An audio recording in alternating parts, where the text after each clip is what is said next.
औज़ुबिल्लाहिमिनश्शैतानिर्रजीम बिस्मिल्लाहिर्रहमानिर्रहीम। नाज़रीन कराम अस्सलामु अलैकुम व रहमतुल्लाहि व बरकातुहू। इंशाअल्लाह तबारक व तआला आज हम लोग पढ़ेंगे तरकीब का सबक नंबर 10। और इस सिलसिले में अब तक जो है वो हम लोग तकरीबन जो है वो 10 वीडियोस बना चुके हैं। इंशाअल्लाह तबारक व तआला ये होगा हमारा पार्ट नंबर 11। अब तक जो है हम लोग 1 से लेकर 4 तक कवाइद पढ़ चुके हैं और फिर उसके बाद इन कवाइद के तहत जो मश्क है उस मश्क का आगाज़ कर दिया है हमने, और उसमें जो है वो तरकीब नंबर 1 से लेकर 6 तक जो है वो हम लोग कर चुके हैं। इंशाअल्लाह तबारक व तआला आज हम लोग करेंगे तरकीब नंबर 7। तो देखते हैं तरकीब नंबर 7 क्या है। तरकीब नंबर 7 है उसजुदी।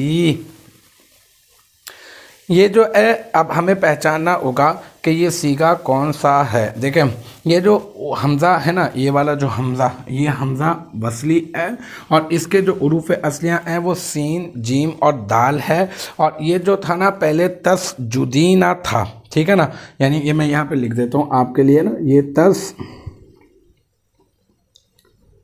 तस्जुदीना।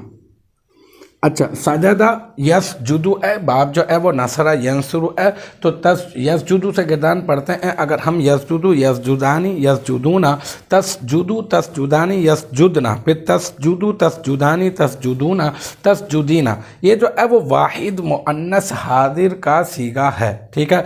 अब क्या हुआ, हमने इसको अमर बनाना था, ये अमर का ही सीगा, ये मैं बता देता हूँ आपको। ये नून अराबी हमने गिरा दिया, अलामत मुदारे को हमने अज़फ कर दिया और शुरू में हम इसके लेकर आ गए हमज़ा वसली।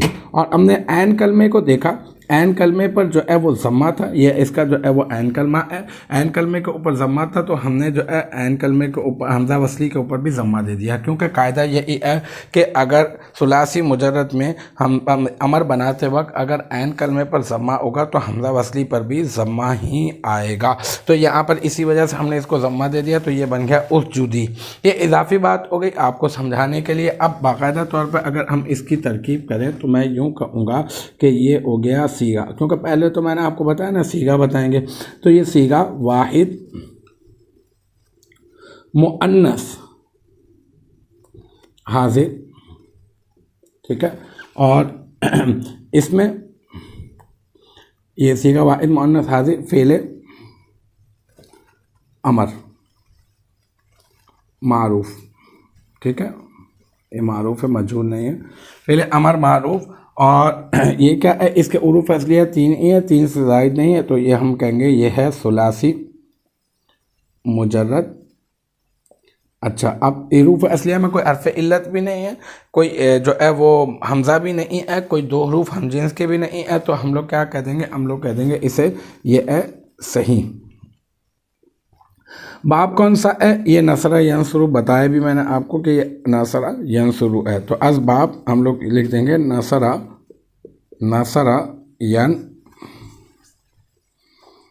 यंसुरु, ठीक है। अब जो है वो इसका फ़ाइल क्या होगा, तो अब इसका फ़ाइल तो है वो ये जो या ज़मीर है ना, ये या ज़मीर वैसे भी अगर मुज़क्कर आज़िर का सीगा होता है तो ये या ज़मीर होता है, नून अराबी होता है ना ये, तो नून अराबी जो गिर जाता है, या ज़मीर जो है ये बाकी रही, और इसके ये सीन जीम दाल ये इसके उरूफ़ असलियाँ। तो हम लोग यही कहेंगे कि या ज़मीर मरफू मुत्तसिल बारिश, क्योंकि ये नज़र भी आ रही है बारिश इसका फ़ाइल। फिर ये फ़ेल, अब इसको समेट देते हैं, फ़ेल अपने फ़ाइल से मिलकर जुमला फ़ाइलिया इंशाइया हुआ। अब आप कहेंगे ये इंशाइया क्यों हुआ, तो मैं यही कहूँगा कि इंशाइया इस वजह से हुआ کیونکہ یہ فعل امر ہے. ابھی جیسے میں نے فعل نہی کا صیغہ کیا تھا تو میں نے آپ کو اس وقت میں بتایا تھا یہ فعل امر وہ فعل نہی ہے، تو فعل نہی بھی انشائیہ میں شمار ہوتا ہے، یعنی اس کے کہنے والے کو بھی سچا یا جھوٹا نہیں کہا جا سکتا. بالکل اسی طرح سے اس کے کہنے والے کو بھی سچا یا جھوٹا نہیں کہا جا سکتا. تو بس یہ ترکیب بہت آسان تھی، آپ کی سمجھ میں آ گئی ہوگی. تو الحمدللہ ہمارا آج کا پارٹ نمبر 11 اور ترکیب نمبر 7 مشق نمبر 21 کا سبق نمبر جو ہے وہ 10 ہے. الحمدللہ یہ اپنے اختتام کو پہنچی اور مجھے امید ہے کہ یہاں تک کی جو بات ہے وہ آپ کی سمجھ میں آ گئی ہوگی. انشاءاللہ تبارک و تعالی نیکسٹ ٹائم اگلی ویڈیو اگلی کلاس کے ساتھ ملاقات ہوگی. جب تک آپ اپنا بہت خیال رکھیے گا. وآخر دعوانا ان الحمدللہ رب العالمین.